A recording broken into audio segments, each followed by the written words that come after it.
Things just lined up perfectly for the Pittsburgh Penguins, as a major update from an insider has revealed the Penguins are in on multiple future stars in the NHL, and this will change everything for this Penguins lineup heading into next season. We're going to break down what this update is and how this affects the Penguins and their roster heading into next season. But before we do that, a quick reminder to hit that subscribe button. About 68% of you who watch these videos are not subscribed to the channel. So if you want to stay up to date with everything that's happening with the Pittsburgh Penguins, this is the place to be for all your daily Pittsburgh Penguins news. Go down below, hit that free subscribe button, and again, you get to stay up to date with everything Pittsburgh Penguins. But Mark, let's get right into today. A lot to get into. A report from Elliotte Friedman shows that this year's comp levels for offer sheets is a little crazy. I'm going to let you take this away a little bit, but just to give some people some insight, again, this is from Elliotte Friedman and Puckpedia as well. There's a lot of players this year. I mean, if you look at the top 10 that are eligible for offer sheets this year, there are some good players, including JJ Peterka. You got Evan Bouchard, Gabriel Velarde, Marco Rossi. We've talked about ad nauseum on the channel already. Matthew Nyes has been great. So there's a lot of really good players. And if you take a look at the comp levels, and this will make sense in a second in terms of a couple players that the Penguins can pick up via offer sheet, or even via trade if they want, but via offer sheet this summer.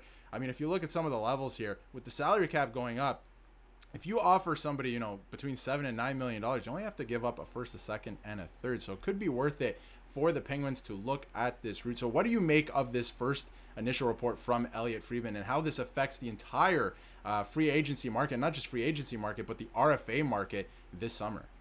I mean, the big thing is offer sheets felt like something that not a lot of people did just a few years ago. And with St. Louis having a situation where they got Dylan Holloway and Broberg from Edmonton, we're going to see this really pick up, and it would not shock me if the Penguins are in on this. Looking at the offer sheet prices, you can get a lot of good players for not too much. Yes, moving out on a first and a third does kind of hurt for the future, but if you can bring in a star player that's 20-something years old, early 20s, for only a first and a third round pick, that is a big steal. And with Kyle Dubas going in, the cap raising, him having wiggle room to move on from guys on the roster, I think this is the most important offseason for the Penguins, but I also think it is the best season for them to go out and offer sheet someone that can be a part of the future of this team. Yeah, this is a great class. And are they going to offer sheet, JJ Peterka or Evan Bouchard? I mean, probably not those guys, but there's some really good options out there. And in this video, we're going to cover a couple forward options. We're going to have another video on some of the defensive options, but the first one I want to start with is a name that's probably a little bit off the board.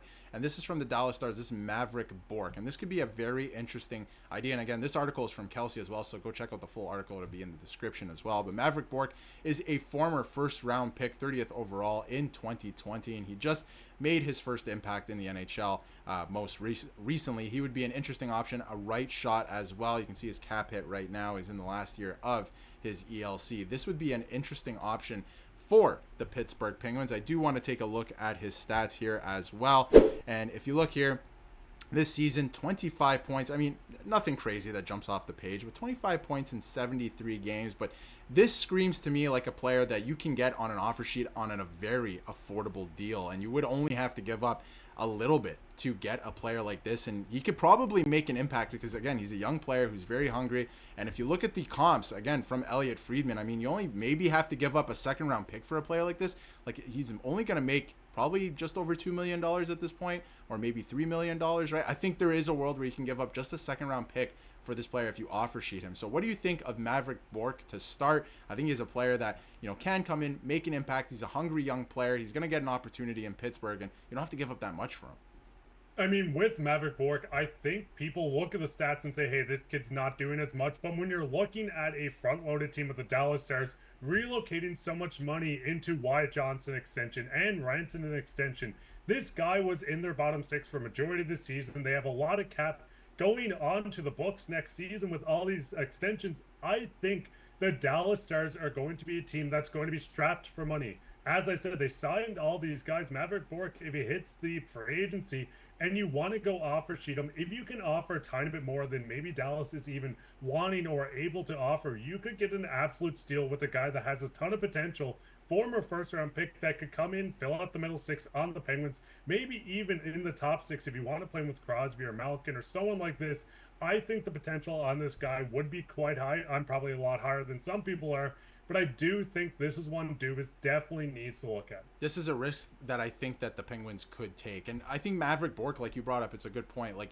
I don't think he's going to stay at Dallas Star. I think somebody, if it's not the Pittsburgh Penguins, is going to offer sheet this guy because, again, he's a former first-round pick, and I think that he's just waiting for an opportunity that he's not getting with the Dallas Stars because they have a stacked lineup.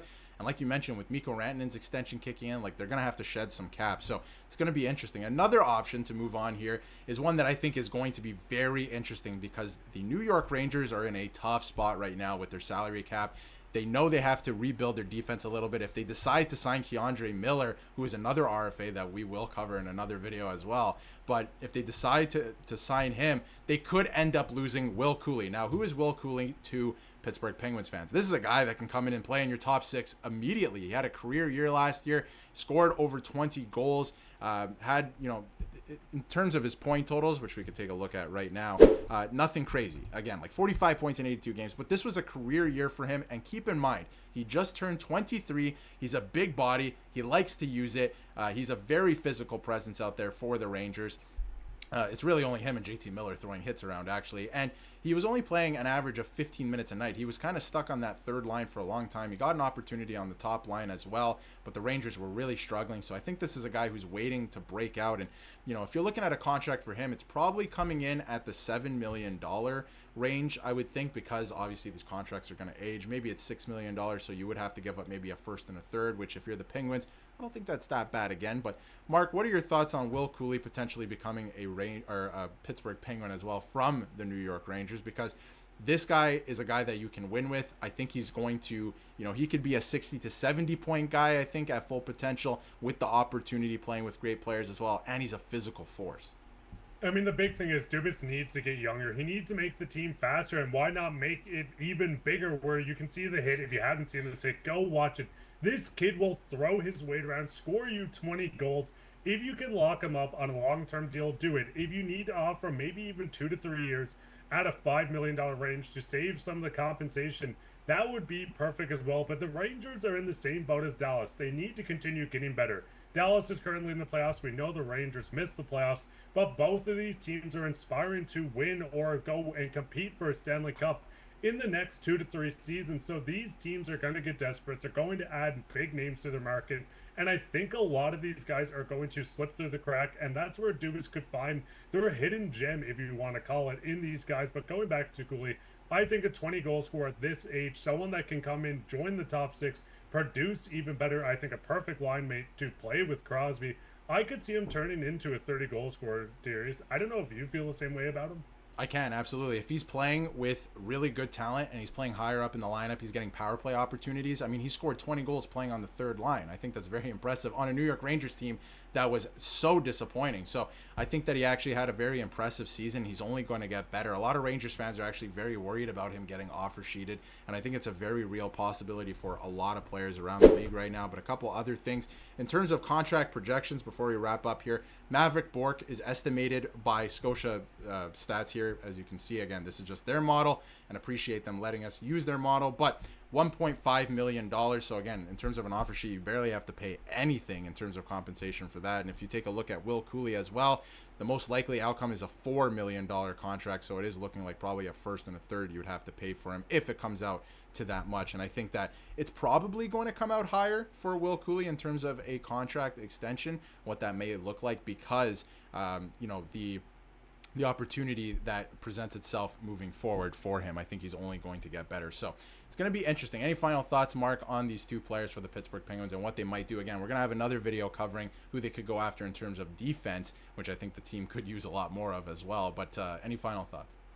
I mean, the big thing is I think Dubas needs to look at every option. If it's one of these guys, if it's someone else that we will touch on or haven't touched on, Dubas needs to get younger. This is the season, yes, the cap's going up, but we know teams are going to be desperately trying to add, trying to get older, which not every team wants to do, but older and more experienced. These young guys are the prime position to go out, acquire one of these guys, get someone that looks even better than most teams were expecting and not have to pay a premium like most years you would have to. Exactly. I think that this year's RFA class, and we saw it too just last year, you brought up a great point with the St. Louis Blues, right? And that's made a huge difference for the St. Louis Blues. So we could see some weird stuff happen this offseason with some of the RFAs. But we want to hear what you have to say in the comments about these two potentially, because Kyle Dubas continues to look for ways to retool this team on the fly. They also still need a head coach. We're going to keep you up to date with that as well. But let us know what you think in the comments. And if you haven't yet, hit that subscribe button so you can stay up to date with everything Pittsburgh Penguins.